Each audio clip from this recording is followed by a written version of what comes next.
আজি আমাৰ ঘৰত হুঁচৰি আহিছে হয়তো বহুতে মনত ভাবিছে এতিয়া আকৌ কিহৰ হুঁচৰি আচলতে প্ৰত্যেক জাতি জনগোষ্ঠীৰ নিজস্ব পৰম্পৰা থাকে আৰু বিশেষ পবিত্ৰ দিন বা মাহত ঘৰে ঘৰে গৈ হুঁচৰি গোৱাটো সকলোৰে এটা পৰম্পৰা আছে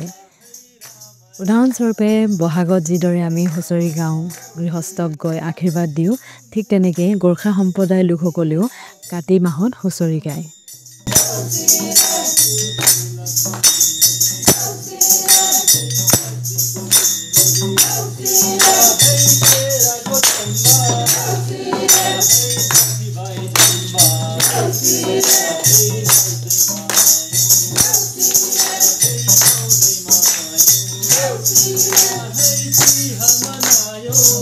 আপোনালোকে ভিডিঅ'টো দেখি থকা এই হুঁচৰি দলটো হৈছে গোৰ্খা সম্প্ৰদায়ৰ হুঁচৰি গোৰ্খাসকলে কাতি মাহত দীপাৱলীৰ অমাৱস্যাৰ দিনৰ পৰা হুঁচৰি গাবলৈ আৰম্ভ কৰে প্ৰত্যেকৰ ঘৰলৈ যায় একেই আমাৰ বিহুত যিদৰে হুঁচৰি গায় ঠিক তেনেকেই তেওঁলোকেও নিজৰ হুঁচৰি গায় আৰু গৃহস্থক আশীৰ্বাদ দিয়ে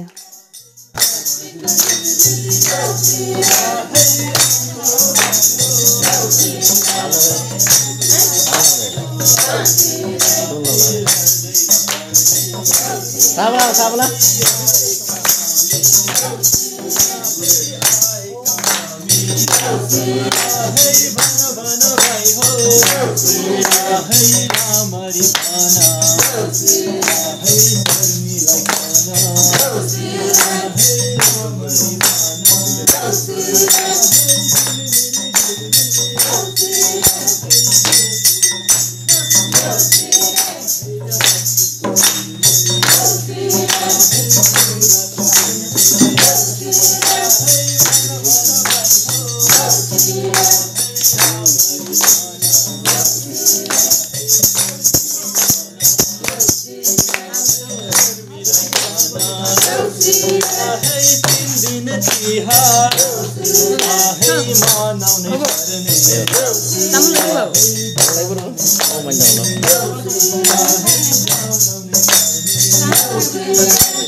যিহেতু ঘৰত হুঁচৰি আহিলে ঘৰৰ গৃহস্থেও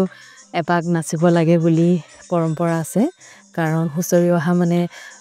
এনেকুৱা এটা অনুভৱ আমি কৰিব লাগে যাতে আমাৰ ঘৰত খুবেই এটা পবিত্ৰ এটা অনুষ্ঠান হৈ আছে আৰু তাৰ কাৰণে আমি খুবেই সুখী হৈছোঁ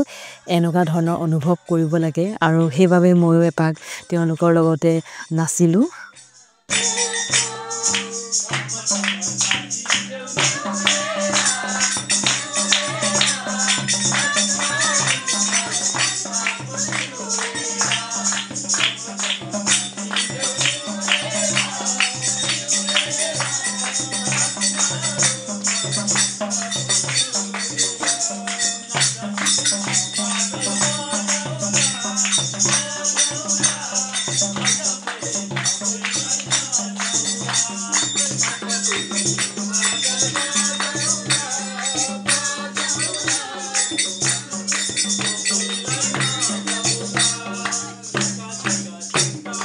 এতিয়া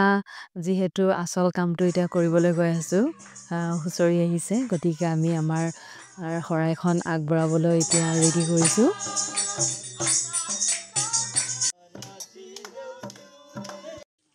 সকলোৰে আশীৰ্বাদ দিয়া নীতি নিয়মটো অলপ পৃথক হ'ব পাৰে কিন্তু উদ্দেশ্যটো একেই সকলোৱে গৃহস্থৰ ভালৰ কাৰণে আশীৰ্বাদ দিয়ে এয়া শাহুমাই আশীৰ্বাদ গ্ৰহণ কৰিছে তেওঁৰ আচলত সৰু ভণ্টি এগৰাকীয়ে এনেকৈ চাউল অলপ অলপকৈ এনেকৈ দি আছে আৰু বাকীসকলে আশীৰ্বাদ দি আছে এয়া হৈছে গোৰ্খা সম্প্ৰদায়ৰ আশীৰ্বাদ দিয়া যিটো নিয়ম আপোনালোকক ভিডিঅ'ৰ দ্বাৰা মই বুজাবলৈ চেষ্টা কৰিছোঁ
প্ৰতিটো সংস্কৃতিৰে জগতখন চোৱাৰ এক অনন্য দৃষ্টিভংগী থাকে আনৰ দৃষ্টিভংগী কেতিয়াবা যদি আমি বুজিবলৈ চেষ্টা কৰোঁ তেতিয়া আমাৰ চিন্তা ধাৰণাও বহল হয়